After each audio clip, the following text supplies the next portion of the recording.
Hello dear students, welcome back to my channel Physics SPC. 300 joule of work is done is sliding a 2 kg block up an inclined plane height 10 meter taking g Robert इतने वर्डन against the friction as. इसमें एक block को ऊपर की तरफ slide कर रहे हैं इंक्लाइन प्लेन पर, नीचे तरफ नहीं आ रहा है। इसमें कंफ्यूजन होता है कि वो ब्लॉक ऊपर की तरफ जा रहा है या नीचे की तरफ जा रहा है। तो साफ तो लग रहा है ब्लॉक अप इंक्लाइन प्लेन, और ये एक्सटर्नल एजेंट तो ऊपर ले जाएंगे, स्लाइड कराना होगा ऊपर की तरफ, तो एक्सटर्नल एजेंट द्वारा किया गया वर्डन 300 जूल है और वर्डन अगेंस्ट द फ्रिक्शन पूछ रहा है। देखो पहले डायग्राम बना लेते हैं। ये एक इंक्लाइन प्लेन बना लिया पहले मैंने, जिसकी हाइट वर्टिकल हाइट है जो है वो 10 मीटर है। ये हाइट तो दे रखी है आपको 10 मीटर, और ये इंक्लाइन प्लेन है। यहाँ पर एक ब्लॉक है जिसका मास 2 kg है, 2 kg का एक ब्लॉक है और इसको ऊपर की तरफ मूव करा रहे हैं। अब इसमें क्वेश्चन में थोड़ा सा गिवन नहीं है, यहाँ पे ये कांस्टेंट वेलोसिटी से चला रहा है। इसका सही क्वेश्चन ये है कि ये कांस्टेंट वेलोसिटी से मूव करा रहा है ना, v equal to constant velocity ऐसे। और यहाँ ये सरफेस भी रफ है, और देखो इसको ऊपर चला रहा है, ये चलो ऊपर रहा है, ये पक्का है। ब्लॉक अप बोला है उसने, एन इंक्लाइन प्लेन स्लाइड करा रहा है ऊपर की तरफ, तो ऊपर की तरफ स्लाइड कराएगा तो एक्सटर्नल एजेंट तो कराएगा, फ्रिक्शन तो करा नहीं सकता, ग्रेविटेशनल फोर्स करा नहीं सकता। ये 300 जो दे रखा है जूल, ये एक्सटर्नल एजेंट द्वारा किया गया वर्क डन है, 300 जूल किया है, ठीक। और कांस्टेंट वेलोसिटी से चला रहा है इंक्लाइन प्लेन पर, तो वर्डन बाई फ्रिक्शन पूछ रहा है। तो इसमें हम ये गिवन है यहाँ पे सोल्यूशन।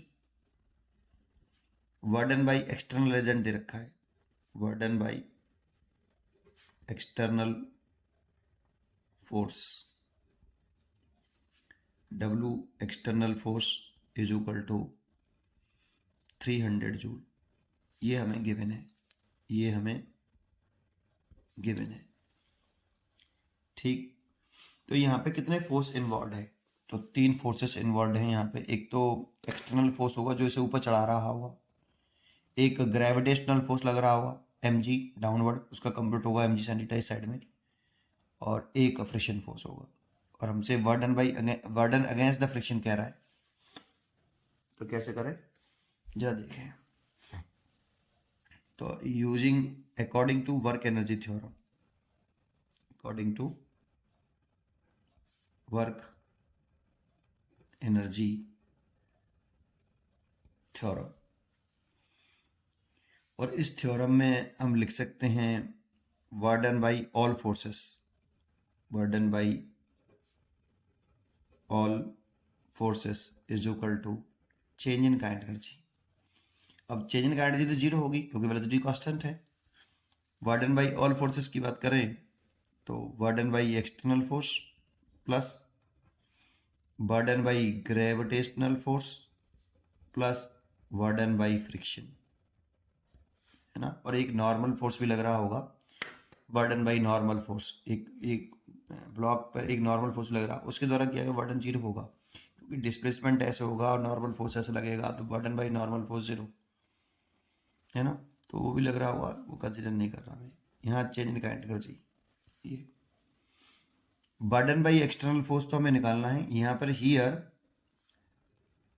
जो ग्रेविटेशनल फोर्स होता है ये कंजर्वेटिव फोर्स होता है,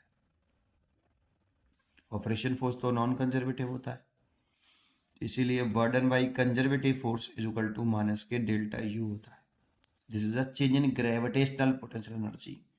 तो यहाँ पे ये लिख दो तो थोड़ा सा आसान हो जाता है, W external minus K delta U plus W friction is equal to change in kinetic energy, और इसको इधर ले आओ, W external plus W friction बराबर डेल्टा के और प्लस डेल्टा यू, और डेल्टा के को लिख सकते हैं K final minus K initial plus U final minus U initial. इसको ऐसे लिख सकते हो के फाइनल प्लस यू फाइनल। देखो ये मैकेनिकल एनर्जी हो गई, माइनस साइन कॉमन लेके के इनिशियल प्लस यू इनिशियल, ये भी मैकेनिकल एनर्जी हो गई, है ना। और ये हो गया आपका work done by external agent plus work done by friction. अब जरा सोचो, अगर एक्सटर्नल एजेंट द्वारा किया गया वर्डन जीरो होता और वर्डन बाई फ्रिक्शन भी जीरो होता, मतलब फ्रिक्शन फोर्स नहीं लग रहा होता, नॉन कंजर्वेटिव फोर्स जीरो होते और एक्सटर्नल फोर्स भी जीरो होते, तो मैकेनिकल एनर्जी कंजर्व रहती है ना। लेकिन यहाँ मैकेनिकल एनर्जी कंजर्व तो रहेगी नहीं, क्योंकि यहाँ पे तो नॉन कंजर्वेटिव फोर्स भी लग रहा है and as well as external force भी लग रहा है। तो ये फॉर्मूला बन गया आपका, ये फॉर्मूला आपको आना चाहिए। एक तरह से एक फॉर्मूला सा बना दिया मैंने आपको। अब यहाँ पे कर लो, वर्डन बाई एक्सटर्नल फोर्स दे रखा है आपको 300 और वर्डन बाई फ्रिक्शन पूछ रहा है। और देखो यहाँ वर्ड यूज़ किया साफ साफ, वर्डन अगेंस्ट फ्रिक्शन, और फ्रिक्शन के अगेंस्ट वर्डन करेंगे तो सीधी सी बात है वर्डन नेगेटिव आना चाहिए, तो नेगेटिव ही आना चाहिए यहाँ पे। तो काइनेटिक एनर्जी लिखें तो इनिशियल और फाइनल जो है चेंज इन काइनेटिक एनर्जी जो होगी वो जीरो होगी, क्योंकि वेलोसिटी कांस्टेंट है। तो आप का एनर्जी जो है change in kinetic energy zero लिख सकते थे इसमें। तो आप इसमें इसका यूज़ कर लेते सीधा सीधा यहाँ delta K plus U F minus U I का, है ना। तो delta K zero, change in kinetic energy zero, why क्योंकि वेलोसिटी कांस्टेंट है।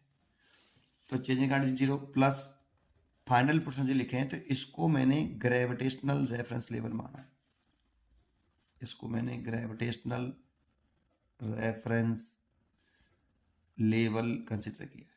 और जिसको हम ग्रेविटेशनल रेफरेंस लेवल मानते हैं वहां पर एच जीरो कंसिडर करते हैं और पोटेंशियल एनर्जी जीरो मान लेते हैं। ऊपर की तरफ इस रेफरेंस लाइन से ऊपरी तरफ होता है तो प्लस के एम लिखते हैं, और इस रेफरेंस लाइन से नीचे की तरफ होता है एम नेगेटिव लिखते हैं। हम रेफरेंस लाइन कहीं पे भी कंसिडर कर सकते हैं, तो मैंने इसको कंसिडर किया है। और अगर ये ऊपर की तरफ देखेंगे तो प्लस के एम इस लाइन से नीचे तरफ देखेंगे तो माइनस के एम तो ऊपर की तरफ देख रहे हैं, फाइनल तो यही होगा, ये फाइनल पोजीशन है और ये इनिशियल पोजीशन है। तो फाइनल लिखें तो प्लस का एम और इनिशियल देखें तो इनिशियल तो यही पोजीशन हो गई ये वाली ब्लॉक की, तो इनिशियल पोटेंशियल तो जीरो मान ली, इसीलिए ये जीरो है। और ये 300 है और वर्डन बाई फ्रिक्शन हमसे पूछ रहा है। अब सॉल्व कर लो, तो वर्डन बाई फ्रिक्शन आपका m की वैल्यू है आपकी 2 kg, g 10 है और h भी 10 है और ये 300 है, तो ये 200, ये माइनस के 100 जूल, ये वर्डन बाई फ्रिक्शन हो गया। और देखो फ्रिक्शन यहाँ पर जब ये ब्लॉक ऊपरी तरफ चलेगा तो डिस्प्लेसमेंट ऊपरी तरफ होगा और फ्रिक्शन फोर्स पीछे तरफ लग रहा होगा, काइनेटिक फ्रिक्शन होगा जो रिलेटिव मोशन का अपोज करता है।